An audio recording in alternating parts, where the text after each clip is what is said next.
প্ৰথমে নমস্কাৰ। আজি ভোট জলকীয়া বীজবোৰ কেনেকৈ জগাব পাৰি বা পচাব পাৰি তাৰ বিষয়ে আপোনালোকলৈ জনাম আৰু এই ভিডিঅ'টোৰ দ্বাৰা দেখিবলৈ পাবা। প্ৰথম এনেকৈ ভোট জলকীয়া বীজবোৰ শুকাই ল'ব লাগে ৰ'দত। তাৰে পিছত মাটিত বা গিলাচত বা পলিথিনৰ কেৰি বেগত জগাব পাৰি। তেনেকৈ মই জগাম গিলাচত। ভোট জলকীয়া বীজবোৰ জগাবলৈ কোনটো মাহ বা কোনবোৰ মাহ হ'লে বেছি ভাল হয়? কাৰণ জুলাই আগষ্ট এই 2 মাহৰ ভিতৰত জগোৱা বা পচাবৰ কাৰণে উপযুক্ত সময় হয়।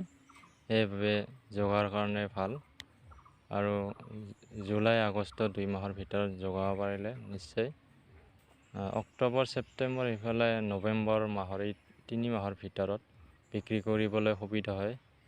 সেইফালে বৰষুণৰ ছিজন কমি যায় বা কমি আহে। তেনেকৈ মাৰ্কেটলৈ নিবলৈ ভাল।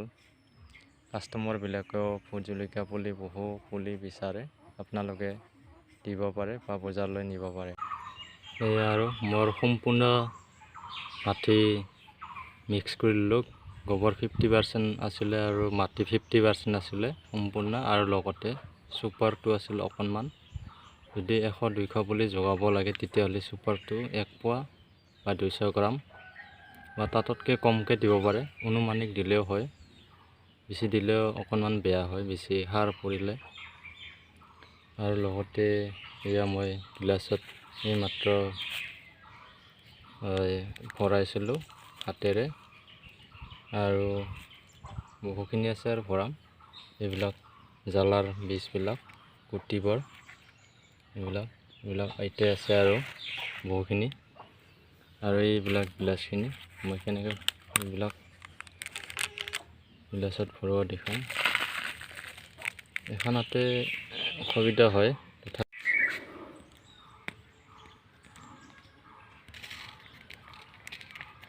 অলপ হেঁচি দিব লাগে। অলপমান হেঁচি দিলে অলপ টাইট হ'লে ভাল হয়। এনেকুৱাকৈ আৰু জলকীয়াবোৰ কেনেকৈ দিব লাগে সেইটো দেখাই দিছোঁ। তো অকণমান আঙুলিৰে এনেকৈ, বেছি দোৱাত দিলে অসুবিধা হয় হাত মেলাওঁতে। তো গজালি ওলাব, তেতিয়া অসুবিধা হয় বেছি তলত পৰিলে এনেকৈ। আৰু এটা দিলেই হয় এনেকৈ।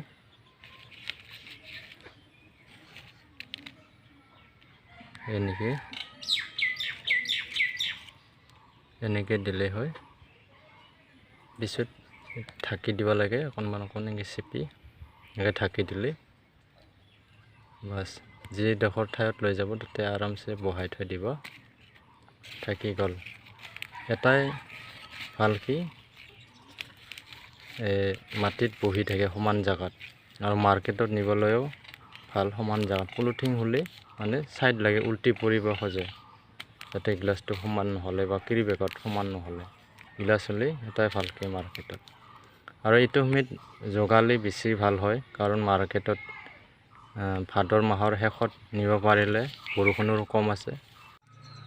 আৰু এই গিলাচটো পিছফালে দেখি মাটি ভৰাৰ পিছত বা আগতো কৰিব পাৰি, 4-5টা বিন্ধা কৰি দিব লাগে, যাতে পানীবোৰ দিলে আমাৰ বাহিৰলৈ ওলাই যাব পাৰিব।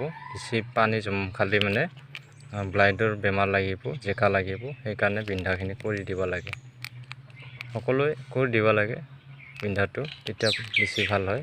পানীটো দিলেও আমাৰ যিখিনি পানী লাগে সেইখিনি ধৰি ৰাখিব, যিখিনি নালাগে তললৈ গুচি যাব, সেইকাৰণে দিয়া হয় পানীটো। যদি কোনোবাই ঘৰতে 50ডাল 100ডাল জগাব পাৰে, তেতিয়া জগাই পেলাই ৰুলে বেছি ভাল হয় কিনি আনাতকৈ। কিনি আনিলে দাম পৰে। আৰু লগতে জলকীয়া গছবোৰ কেনেকৈ শুকাব? প্ৰথমতে বজাৰৰ পৰা 100 টকাৰ বা 50 টকাৰ জলকীয়া লৈ আহিব, পকা চাইজৰ জলকীয়া আনি ঘৰত ফালি মাজৰ যিবিলাক গুটি বীজবোৰ থাকিব সেইবিলাক হাতেৰে চুৱালে অলপ বহুত পুৰণি ধৰে, কিন্তু সৰু চামুচেৰে, সৰু চাইজৰ চামুচ থাকে, তেনেকুৱাকৈ আঁতৰে দি কাগজ এখনত ভালকৈ আঁতৰাই দিবা। দি যিখিনি যে টকাৰ জলকীয়া 100 টকা 200 টকাৰ যিমানখিনি আছে সেনেকৈ গোটেই মানে আঁতৰাই লৈ এখন পেপাৰত বঢ়িয়াকৈ মেলি দিবা, ৰ'দত শুকাই দিবা। বেছি শক্ত ৰ'দত দিলে অকণমান অসুবিধা হয়, অকণমান নৰ্মেল ৰ'দ হ'লে ভাল। 9টা 10টা মানৰ ৰ'দ হ'লে বেছি ভাল হয়, আৰু সেইফালে আবেলি 3টা বা 4টাৰ ৰ'দটো বেছি ভাল হয় এই গৰম দিনত। তেনেকৈ শুকাই ল'বা বঢ়িয়াকৈ 2-3 দিন বা 4 দিন শুকাল। শেষত এইটোৱে ক'ব বিচাৰোঁ যে ভোট জলকীয়া সকলো ঠিক ঠাক হৈ ৰেডি হৈ গ'ল, বীজবোৰ দিয়া হৈ গ'ল। শেষত ৰাখিব লাগিব, য'ত ৰাখিব তাতে এখন চালি লাগিব, প্লাষ্টিকৰে হওক ঘৰে হওক। গ্ৰীণ হাউচ থাকিলে বেছি ভাল হয়। গ্ৰীণ হাউচ বহুতৰে নাথাকে, টকা পইচাৰ কথা আছে, সাধাৰণভাৱে প্লাষ্টিকৰ এখন চালি বনাব লাগিব, তাতে ৰাখিব লাগিব। এতিয়া কাৰণ বৰষুণৰ ছিজন, বহু বৰষুণ আহিব, নহ'লে ৰাখিব পাৰিব নহয় ভোট জলকীয়াৰ বীজবোৰ পুলিবোৰ। সেইকাৰণে চালিখন জৰুৰী প্ৰয়োজন হ'বই, আপোনালোকে লগাব। আৰু আজিৰ ভোট জলকীয়াৰ বীজৰ গুটি পচোৱা বা গুটি জোকাৰ ভিডিঅ'টো আজিলৈ ইমানতে সমাপ্ত কৰিলোঁ, আৰু নেক্সট ভিডিঅ'লৈ দেখিবলৈ পাবা। আজিলৈ ইমানতে সমাপ্ত কৰিলোঁ। থেংক ইউ, আপোনালোকলৈ ধন্যবাদ থাকিল এই ভিডিঅ'টো চোৱাৰ বাবে।